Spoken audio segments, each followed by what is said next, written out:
Hello, everybody. Welcome back to the final two episodes of this series where we are using Bazi to decode the popular book, The Psychology of Money by Morgan Housel. So, this is episode 14 in the series, and we'll cover two chapters in the book, chapter 16, very briefly, and chapter 17, The Seduction of Pessimism. But first, as always, okay, 30 seconds, quick intro, bear with me. My name is Paulynne Cheng. Nice to meet you. I'm an English speaking parts reader, sorta. I'm also a feng shui practitioner, and I use this art to empower, not to disempower. When I said sorta, I meant I kind of speak English, right? Okay, so I was formerly in the communications field. Today, I run my own micro one-person consultancy outfit. So, in the course of watching the series, if you find that I am delivering value, of course, and you would like to explore your own chart further, my booking link in the description. And a very important disclaimer, since we're talking about money, I am not a financial advisor. Okay. I am a Bazi and Feng Shui practitioner. In other words, which means that I read energy. So I'm not a licensed financial practitioner. I'm not a licensed financial consultant or anything in that field. So please take this content as it is meant for education or entertainment purposes. Okay. And now, of course, I hope you enjoy the content. Now, let's move on to chapter 16, which is a very short chapter, but I wanted to mention it because I think it's an important reminder. So here are the key excerpts from the book. Okay, gist of chapter 16 is this: everyone is playing a different game. Somehow it's very normal for us as humans to think that everyone think as we do.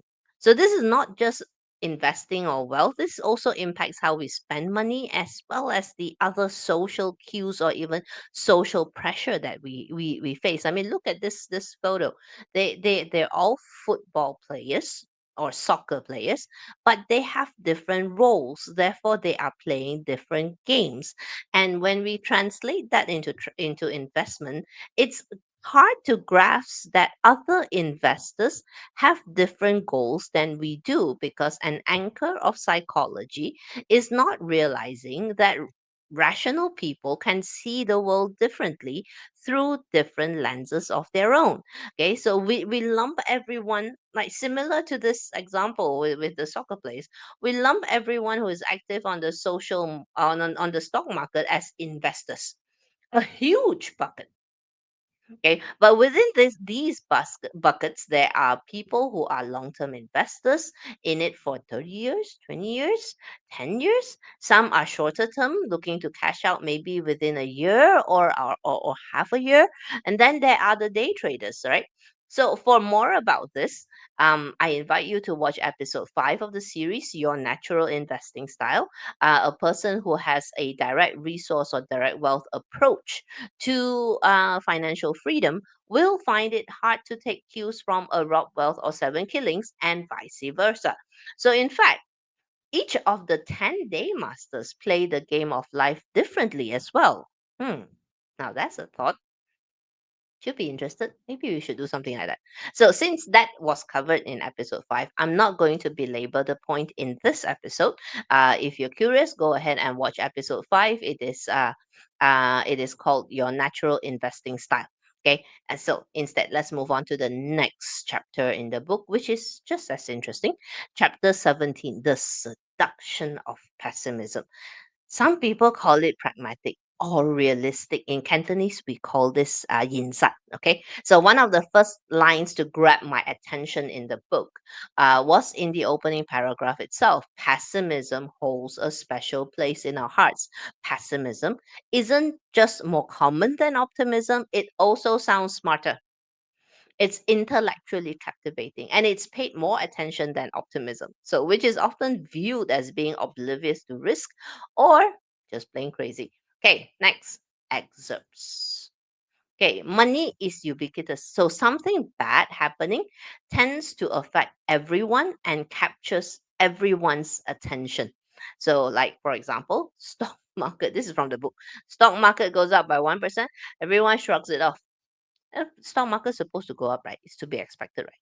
Okay, so stock markets are supposed to do that. Stock market drops by 1%. On the other hand, reams of articles, social media posts, all giving reasons why it dropped by 1%, which is why if you are an investor, it's so very important to educate yourself, to study macroeconomic conditions or trends, because otherwise you are forever tied to the news cycle.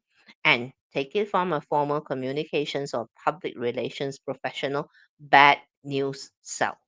So pessimists often extrapolate present trends without accounting for how markets adapt. And assuming that something ugly will stay ugly is an easy forecast to make, isn't it? And it's very persuasive as well because it doesn't require imagining the world changing. So, but for every dip in the trend, are we forgetting that someone out there is innovating their way out of it? So, thirdly, and most important of all, progress happens too slowly to notice, but setbacks happen too quickly to ignore. This is our reality.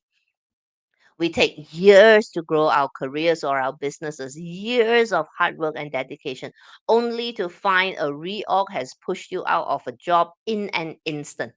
In that case, how resilient you can be has a direct correlation with how you are able to sustain optimism, the crux of this episode. But first, a word on optimistic or pessimistic Bazi charts. Okay, so decoding if a chart trends towards pessimistic or optimistic is pretty simple. Okay, it's decided by the presence of fire in the natal chart. So if you're not done so yet, you can plot your Bazi chart in the link that I've shared with you in the video description below. Okay, also important disclaimer, the terminology and the Bazi chart that I'm using in this free sharing are copyrighted materials belonging to Datuk Joy Yap and the Joy Yap Mastery Academy. So if you want to learn more about that, please visit joyyap.com. So to continue, the presence of either Ping fire or Ting fire, this is what they look like, all right, in a natal chart is the hint of the level of optimism or pessimism because fire is the star of change. It represents our ability to adapt to new things. When there's no fire in the chart, the picture that the chart presents is rather gloomy, hence pessimistic. So let me explain. To repeat, the presence of fire represents our ability to adapt to new circumstances. It represents our openness to change. When someone is able to change, or when someone finds it easier to change, therefore, it is much easier for that person to remain optimistic. Make sense? Okay, so a chart without fire means that it's not so easy for the person to change. And because of that difficulty, the person tends to have a more gloomy outlook. So, therefore, pessimistic. So, now, having learned this, you can plot your friends' charts and see who is more pessimistic. But take note, they don't call it pessimistic, okay? They call it pragmatic, they call it realistic. Okay, so in general, could you also say that the Fire Day Masters are the Ping Fire and Ting Fire Day Masters are generally more optimistic than the other Day Masters? You could say that, but to be super accurate, we need to look at the whole chart. Okay, but certainly one is more overtly optimistic and the other one more quietly optimistic. Now, if in watching this your chart is full of fire, don't be too happy yet, okay? Too much fire causes its own issues. Okay, I won't go into details here. I've covered the 5 elements extensively in episode 2 of the series. But having decoded if a chart is optimistic or pessimistic, then what? No, seriously, then what? So it's like useless information. Okay, so let's make this more useful for you. How about we use the Bazi way to sustain optimism instead of just decoding if you are optimistic or not? Okay, so let's move on. Now, to do that, we take our cues from the friend star in a Bazi chart. It's labeled F. Okay, we've talked plenty about Rob Wealth in this entire series. Right? Time to give a nod to the friend star. So, as you look at your chart, just circle where your friend star is. It's the same element as your day master. It looks the same. Okay, or you can look for the label F. Okay, now this companion star can be anywhere, it can be at the top, it can be at the bottom, no problem. All right. So in this example, the friend star is seen at the top. Let's do another example for clarity. Okay. Next is this is a Koi water day master, and we see a friend star in the on the hour stamp and also in the month branch. So, next, having found where your friend star is, as I mentioned, it doesn't really matter whether it's at the top or it's at the bottom. Okay, so let's break it down. If you have no friend star in your chart, okay, there's no label F at all. Okay, so to maintain optimism, you need accountability buddies because you have no one to be accountable to. So if you find another friend star in the year, doesn't matter top or bottom, okay, be flexible to the new paths that open up to you every once in a while. At least be curious enough to check things out. If your friend star shows up in the month, sustaining optimism is about having clarity on your big why. What's the reason you are doing something or embarking on a course of action? So, directly make it directly relatable to this series, the reason for financial freedom. Okay, again, don't judge the reason. The reason can seem frivolous to other people. As long as it is important to you, it's good enough. For example, a young girl who takes on a second job because she wants to buy pretty clothes. It's important to her. Other people may judge, okay? Why don't you spend your money on education, save for a house, or whatever million other opinions people might have? As their party reader, it's not really our job to judge their reasons as long as they are willing to take action. That's most important. So we do give suggestions, of course, but ultimately, as long as the reason serves a goal, it's good enough because the client's focus will change as their luck pillar changes. That was on the last episode of the series, episode 15.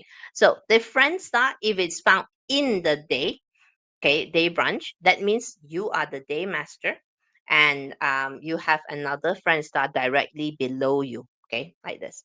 So to sustain optimism, you need to be in the right physical state of energy. Okay, you need to prime your body. In other words, go to the gym.